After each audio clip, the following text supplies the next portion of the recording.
Okay, good morning, guys. I'm Kiran Rash here from period 2. Today, I would like to do a presentation on fermentation of yogurt.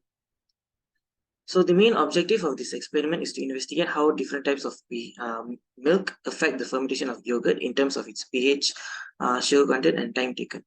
But for this experiment, the time taken was excluded because the time frame was not ideal to measure in our experiment. So, pH and sugar content was taken. And this experiment also further explains on the health benefits of dairy yogurts, providing a comparison to that of non-dairy yogurts. So a slight research is that yogurt is a dairy milk that can be made by lactate fermenting in the presence of active culture, which breaks down lactose.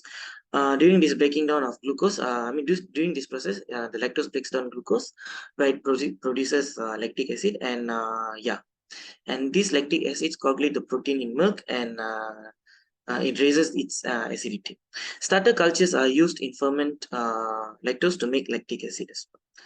Okay, so the variables here are the control variables, which is the amount of milk and starter culture used, the type of starter culture, and its surrounding temperature. Independent variable is the type of milks used, dairy and non-dairy milk. And the dependent variable is change in pH value using pH strips and sugar level concentration after fermentation of milk using Benedict's solution. Two hypotheses were made. One is when dairy and non-dairy milks are fermented together, the dairy milks will make yogurt with lower concentration of sugar than non-dairy milks. And the second is the dairy and non-dairy milks are fermented together, the dairy milks will make yogurt with lower pH values. These are materials and apparatus. And procedure is we have 3 steps. Step 1 is the yogurt formation. The yogurt formation happened at home where we have to fill in our a container of about 400 ml of milk, any types of milk, and then we have to heat it from 82 to 88 degrees Celsius for 30 minutes. And then once let it to cool, we have to add in our starter culture and we wait it out for 3 hours to see the reaction. And step 2 is the testing of concentration of glucose, where we had to use our test tube. 5 ml of the sample was taken and added with Benedict solution and is heated up using water bath so that we could see the change in color. And step 3 was testing in pH value, where we used our pH strips to check the acidity of the content.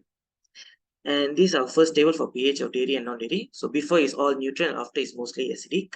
But then dairies are slightly more acidic than the non-dairies because dairy milks has lactose in natural, whereby non-dairies has added sugar, which are all considered as glucose sugar, complex sugar. But then since dairy has lactose, it's more effective to making the fermentation of the milk to be more acidic, whereby the added sugars are also making it acidic, but not to the level of the lactose. So here's our average pH, where the dairy milks had 4.4 and the non-dairies had 4.6.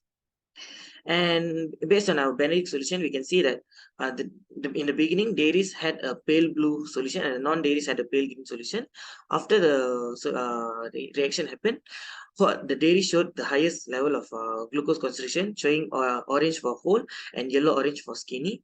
Whereby for non-dairies, it's two different results, whereby oat has a high concentration of glucose and almond has a low concentration of glucose. That's why the reaction, the results for oat is muddy yellow orange and for almond is muddy yellow green. And this is our sample pictures where we have taken before the experiment, Benedict's test experiment. And this is the one after. As you can see, the color comparison between dairy, which is whole and skinny, and the non-dairy, which is oat and almond. And as our observation, as I told just now, for the dairies are the pale blue and the non-dairies are pale green. And after heating up, the change of color also indicates which had the highest concentration and which had the lowest concentration, as I've mentioned before. And to conclude here is that one of our hypotheses is actually accepted. The dairy milks did have a slightly more acidic pH value than non-dairy milks after the fermentation process. This proves that the pH value hypothesis is correct. But the part of the hypothesis that states that the dairies will show low glucose concentration in the non-dairies is proven wrong, because both whole milk and skinny milk had higher concentration of glucose, and in the non-dairy milks, one had higher and one had low, which is oat milk had higher concentration of glucose and almond had a lower concentration of glucose. Is my work cited, and Thank you.